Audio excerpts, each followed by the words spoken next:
TV.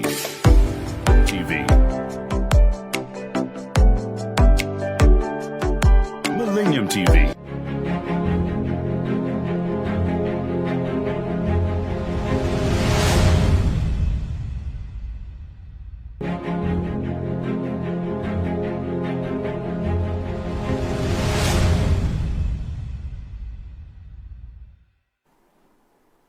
Hello and welcome to a very special edition of Focus on Commodities. Today I have a guest in the studio, and Jane Jamila Nakasamu.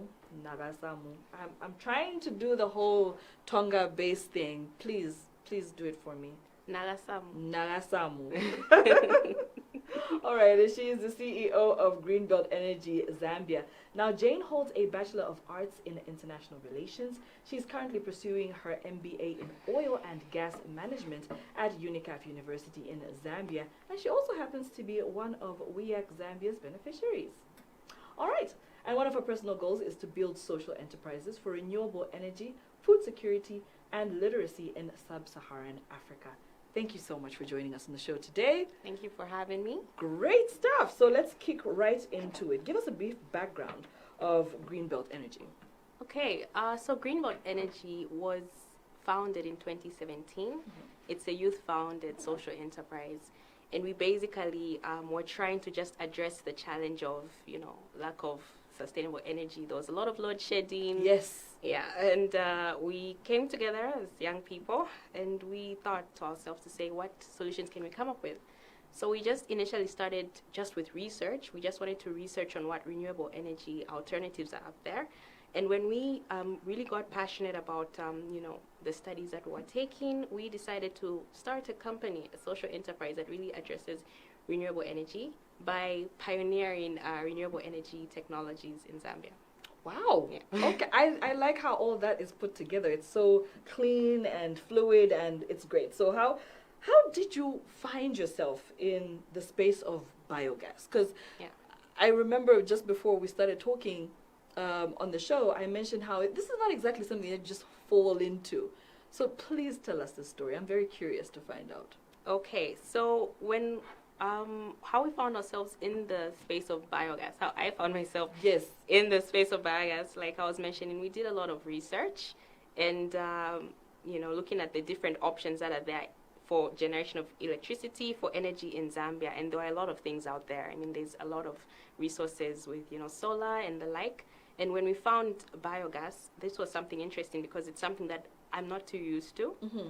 And to discover that it can actually be generated from waste. Yes. That was interesting. So I said, wow, so you can actually, bring something valuable out of trash. Right. This is something that is exciting. Mm-hmm. So we researched on it, and we found out that there were just a few companies, organizations that were promoting this in Zambia, one of them being SNV, and we reached out to SNV, and then that's just how we found ourselves with biogas, Wow. Yeah. Okay, you know what? The thing that interests me the most is that in the same way that you experienced load shedding, I experienced load shedding. Mm-hmm. At no point did I think, let's go find alternatives and go into business for this. So at what point did you have that personal conviction to say, this is something that I personally want to pursue? Because we were all affected by it, but not all of us went out and actually did anything about it.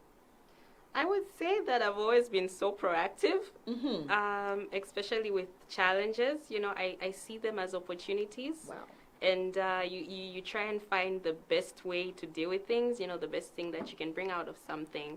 So when we were experiencing, and it was really extreme at the time, we had 8 hours, we had 10 hours, and, you just needed to work, you needed to, you needed to study, you needed to do a lot of things, but you couldn't because of the electricity issue. And in my university, I was part of a club that was also very proactive with, business and, solving problems. So they just met at that point. And it's something that I found to be really passionate about. Yeah. Okay. Mm-hmm. How has it been so far in this particular industry? A woman and a woman of your age as well. What are some of the challenges that have come with it? Well, when people see you and, they see you're young, you're a woman, they wouldn't take you so seriously the first time. So there have been a lot of doors that have been closed in my face. Wow. And, a lot of opportunities that we have not been able to, get simply because, we are a youth organization, simply because I'm a woman. So it's been difficult, but then that has enabled us to prove ourselves, because now we have more reason to really like bring results to deliver. And once you make something concrete that people can see, then there's no argument anymore. Now it's just, what you're doing versus what they're saying or thinking. Yeah. Right. So tell us about WEAC. How did you find yourself being one of their beneficiaries here in Zambia? Okay. I'm really grateful to WEAC, because this is one of the few organizations that actually, gave us an opportunity. In spite of being a youth organization, in spite of being a woman, they were able to provide us mentorship. So I first became a part of WEAC in 2019. They had an accelerator program known as the Fem Biobiz.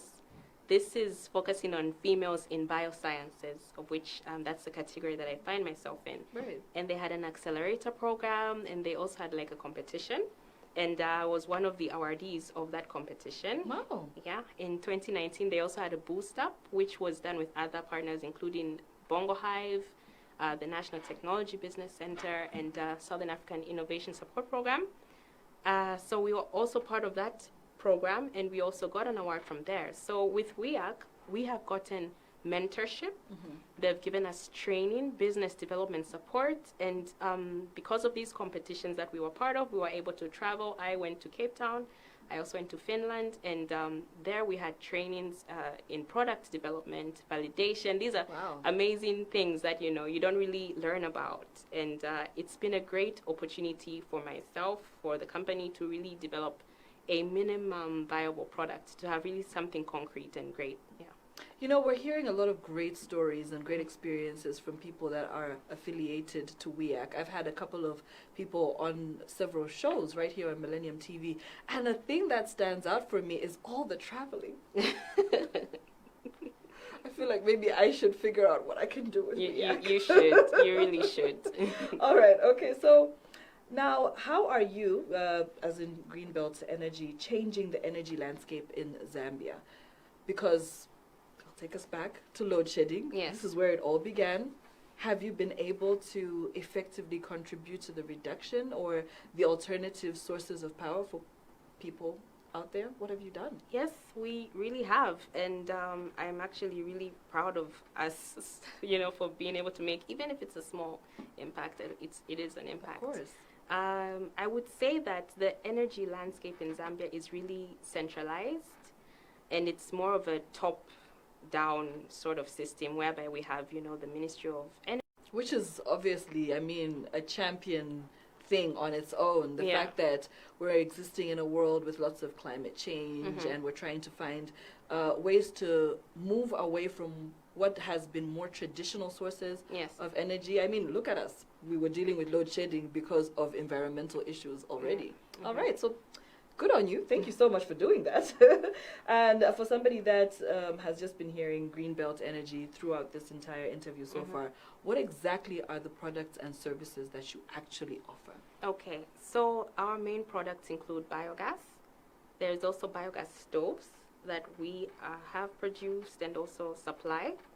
Additionally, we also offer services like energy efficiency consultancy. Okay. So we help companies to, develop policies to properly manage their power.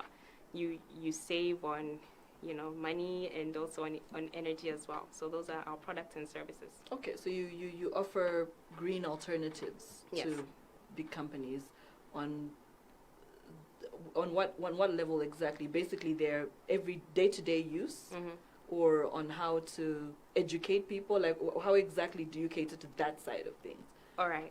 So depending on the company, because there's different companies out there, and not just big ones, small ones as well.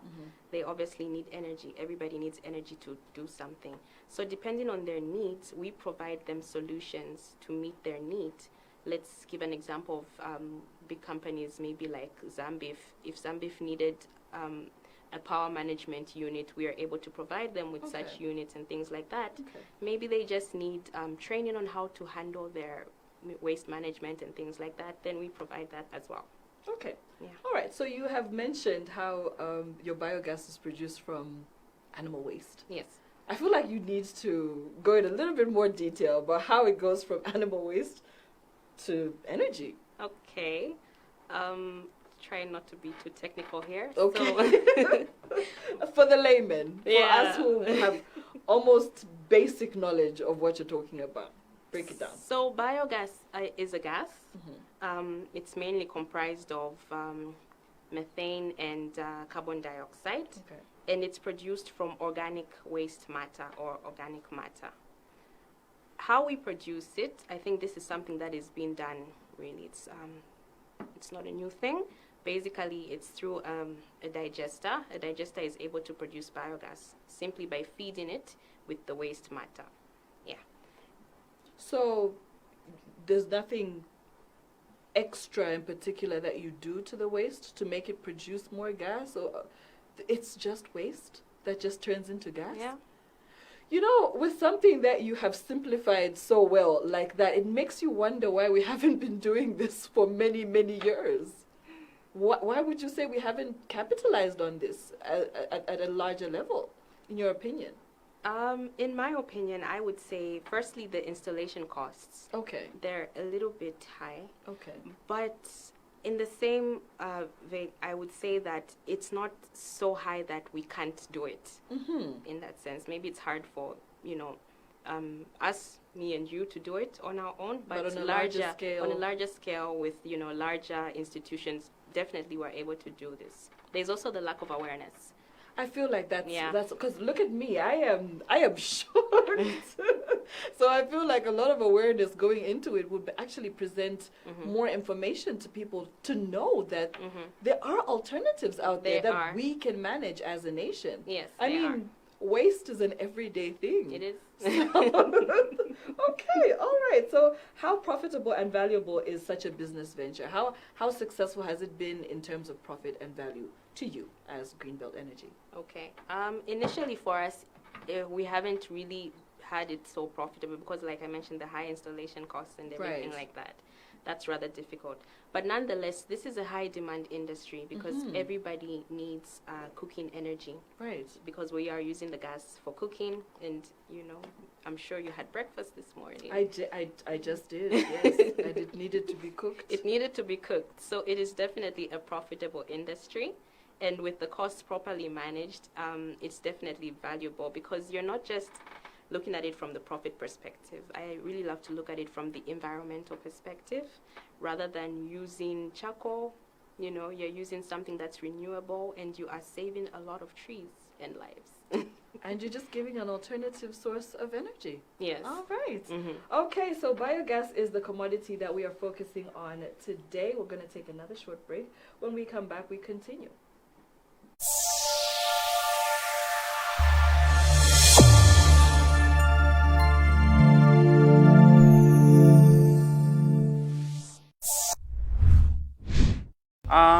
Mafingerings zikaleta kukuti kule ifike pa 500 gram or 450 gram even pa 400 flat gram mshia kule mngapeleke pa market. When we are at school, we learn a lot of things. Let's say, for example, for the diseases which are there in the poultry. So for someone like me who has gone to school, it's easy for me to know if at all there are any diseases in the poultry.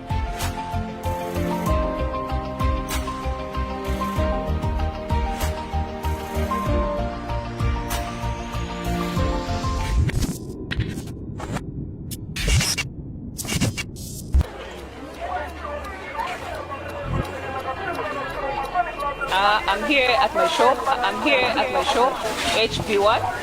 I'm advertising my business. Vitu vyote vikali viko hapa, vinapatikana hapa. Kiba Fashion. Ukija Komesa ulizia Kiba Fashion unampata Komesa. Bintu batu munon bochi pamaningi.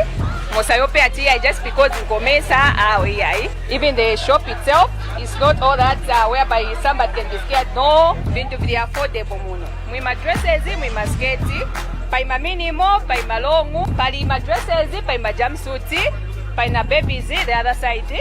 We are found in Komesa Market, opposite Komesa Police Post. This is Kiba Fashions Wear. Come through, come on. You are watching Millennium TV. We mean business.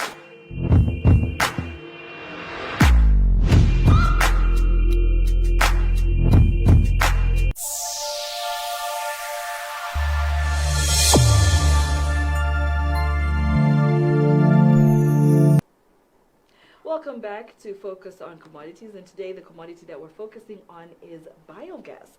Now, getting right back into our interview here, I wanted to find out, how would you describe the current state of biogas in Zambia? I would say that there has been an increased awareness. I look at the landscape from when we started in about 2017 to today. There are a number of farmers that are actually using it. More farmers are using it, especially farmers. And there's also a number of companies that have come up to provide this service. And that's a really great thing, actually. It definitely is. And I think it's very interesting that you say farmers are doing it, because I feel like all farmers should be doing it. They have all this, especially farmers that have animals and livestock on their farms. Yes. They've got all this waste, sometimes more than they know what to do with.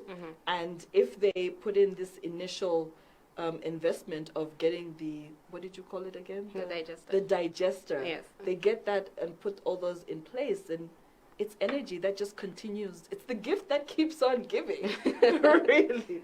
So I feel like, a lot more awareness would be very, very important work for farmers to have alternative sources of energy. That's brilliant. So Zambia continues to lag behind in the adoption and use of biogas, as we have seen. Yes, you've mentioned that it's getting better, but there's a lot more waste that we could be using, in my opinion. And so, we continue to lag behind in terms of biogas as compared to other African countries. What could be the reason, in your opinion, other than awareness? I would say there are not enough deliberate policies to promote the use of biogas. Issues associated with the installation costs and also costs of imports of the main equipment that you need. I would also say that there hasn't been enough partnerships towards promoting the use of biogas, because there is need for at least there to be at least more agencies that are there to coordinate this. Okay, so more policies, more awareness. Yes. And is there any way that we can see the installation costs reduced? Is there any way around the initial need for this amount of money that may not be as accessible to most Zambians or even most small-scale farmers? Is there any other way to make a digester at a cheaper cost? I would say there should be deliberate policies first and foremost that promote the use of biogas and also create an enabling environment. This has been done with solar, for instance. A few years back, solar was very expensive. For you to have a solar panel, you'd spend a lot of money, but then now it's cheaper. The cost has gone down also because of the taxes that have been cut off, solar products, and also there's been a lot of investment in solar. I mean, every time we talk about energy, usually people are referring to solar. So there's been a lot of money flow in that direction.